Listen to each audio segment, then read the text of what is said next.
What simple luxury do you allow yourself in adulthood that is a direct result of your childhood experience? Setting the thermostat at a reasonably comfortable temperature. I hate suffering for modest savings on the power bill. Oh my god, no kidding. My parents, in what they claim was frugality, but what I realize is their own comfort, always kept our house at like 65 degrees. What's vexing is now when I visit they keep the house cold because it's their house. And when they visit me, they turn off the heat because they're guests. To which I respond that they can claim jurisdiction over both thermostats because they're the guests. Me with my dad's voice methodica when guests start paying the bills around here. They can start touching thermostats. Shit. I did not read that necessarily in dad voice. I read it in Samuel L. Jackson's voice though, and it sounded freaking awesome. 15-minute showers. As a kid living in a low-income house, water bills were of concern. Now as an adult, being able to not worry about running through a shower is literal bliss to me. Especially when I'm stressed, I get the water a little hotter than normal and let it rain down on my back for a few minutes. It feels a little like a massage, and I find it relaxing.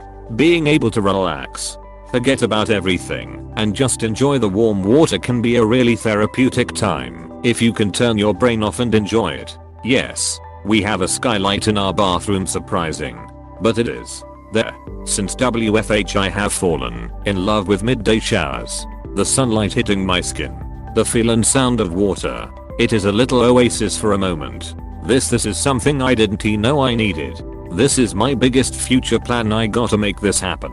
Thanks for the idea, stranger. When I was a kid, my parents only bought 2 types of cereal: Honey Nut Cheerios and Frosted Flakes. Literally nothing else. Ever. One day, I ate my final bowl of Honey Nut Cheerios. Stopped halfway through. Realized I would rather be tortured to death than eat one more bite of that shit, and poured the rest down the garbage disposal. As a grown up, I buy all kinds of junk food cereal, but never those 2. My parents would never buy Fruity Pebbles, as much as I begged for it. So I was conditioned at a young age to not even think about Fruity Pebbles. Even as an adult, doing my own grocery shopping, I wouldn't acknowledge Fruity Pebbles. One day about 6 years ago, I was grocery shopping and I hit cereal aisle and I glanced past Fruity Pebbles box as always, but this time it hit me. I'm a grown man, 44 years old. If I want Fruity Pebbles, I get Fruity Pebbles. Went home and ate the entire box in 2 days. It was the bomb. Go find the Malt-O-Meal brand of Fruity Pebbles bonus. They have one with marshmallows, which is my guilty pleasure. They taste way better than name brand Fruity Pebbles in my opinion, and come in a bigger bag. I just do not do it often cause I go crazy for them, and then my poop is green for a day or 2. Yay, artificial colors. I was never a cereal marshmallow fan, but I will look for it. Ice cream whenever I damn well feel like it. I remember the first time I realized I could buy cake if I damn well wanted to buy cake. I was already at the grocery store, and I don't even like cake. I just liked that for the first time ever I could have the treat I wanted, when I wanted. So obviously I bought the cake. Fruit. No matter the price. If it is in season, it looks good, or I just want it, then I get it. Growing up we only had bananas, red delicious apples, and canned fruit. I love digging into a pomegranate, or popping blueberries as much as I want. When I was growing up you could not even get blueberries or such in the store. I call blueberries bloobs. My kids hate it. I don't know why, but I like calling them blue ballabies. Being alone. A big bed all mine. My own bedroom. A clean house. Grew up in a hooded one. 100% feel you there. People tell me my house seems kind of empty. I take that with pride as a compliment of how I get to choose how I keep my house. And it is not an unhygienic maze filled with bullshit that will never be used. Jeans that are long enough. My jeans growing up were always too short, since I have long legs and most of my clothes came from second-hand stores in regular length sizes. My mom just would not buy me new pants because I grew too fast, or buying things several sizes smooth large so I could grow into them. I stopped growing when I was 12, mom. Such is the struggle of the middle class boy. Your mother always buys clothes large so that you grow into them. But since she was not actually lacking the money to buy clothes as you grew, she just bought you more as you got older. Still a few sizes large so that you will grow into them, of course. Then at some point you stop growing, but now you have spent your entire life wearing too large clothes. So both of you have developed a skewed view of what well-fitting clothes even look like and just keep wearing baggy shit. Food. Whatever I want. And I never have to hide it. My dad doesn't like fruit, so I never got to eat any of the nice fruit. He'd spend a shit ton on all sorts of fancy candy or deli food. But if I wanted a pineapple or some lychees, no. Too expensive. I now love buying all sorts of fruit.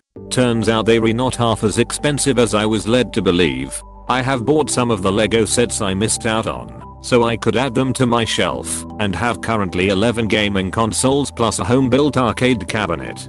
Brew, that's the dream. When I get my own place, I'm absolutely gonna have a game room.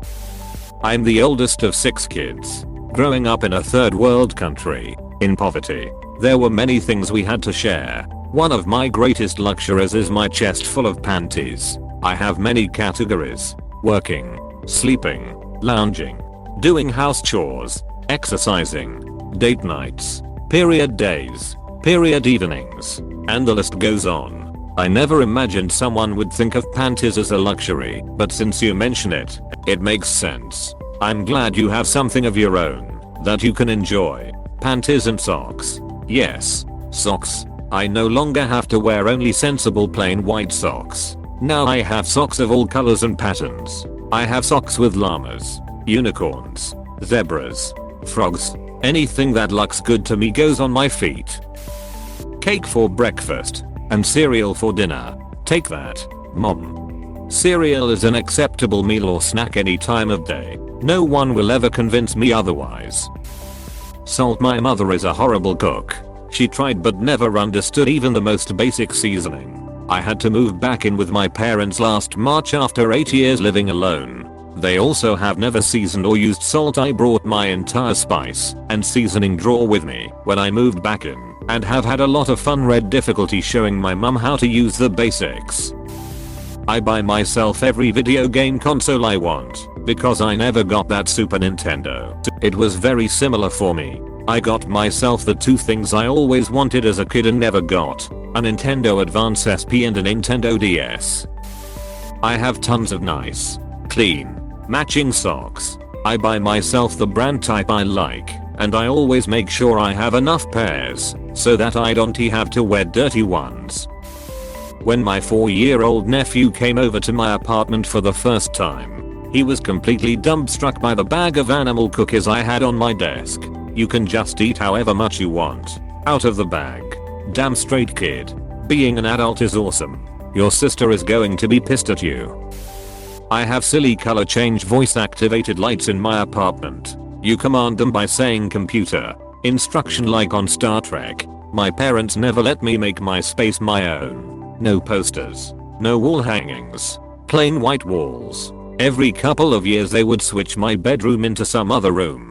Out of boredom, I suppose. I was always intensely jealous of other kids who had a room that was always theirs and reflected their personalities and interests. It seemed wild to me that their parents allowed them so much agency. I did not realize at the time that my life was a gauntlet of intentional emotional and mental abuse, and it just seemed like normal life. Now they do not get to see my lovely little home. They do not get to stand in a gallery of their son's soul and know who he is. They are not welcome in my space. It is mine.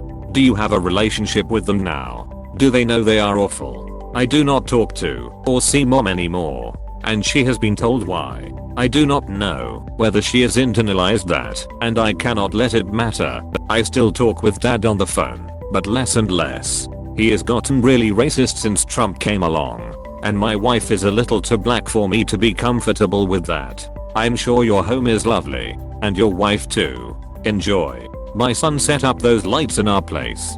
He had a friend around last night, and I said, Google, turn on the hall lamp. He mumbled, Dad, do not flex. To which I was able to retort, I have to. That's the way you have set it up. Having your own game console and not having to make sure every game you get is a 2-player is pretty sweet. Nice products in the shower. I love my fancy shampoo. Yes, I love treating myself by using fancy face wash and foot scrubs and whatnot. Quiet. I grew up in a noisy family where music or TV always had to be going, where people had 5 conversations going at once. All of that. Quiet is precious to me. Yes. Sorry for shouting. Growing up, my dad was always playing loud music or had the TV on super loud. He always comments that it's too quiet at my house now, and I love it. A cat. Growing up, I begged my mother for a kitty. She always told me kittens are cute, but then they turn into cats, and cats are gross. Shortly after I moved out, I unexpectedly came upon the opportunity to rescue a palm-sized kitten from a crackhead at a gas station. True story. Her name is Rosie, and she is 11 now.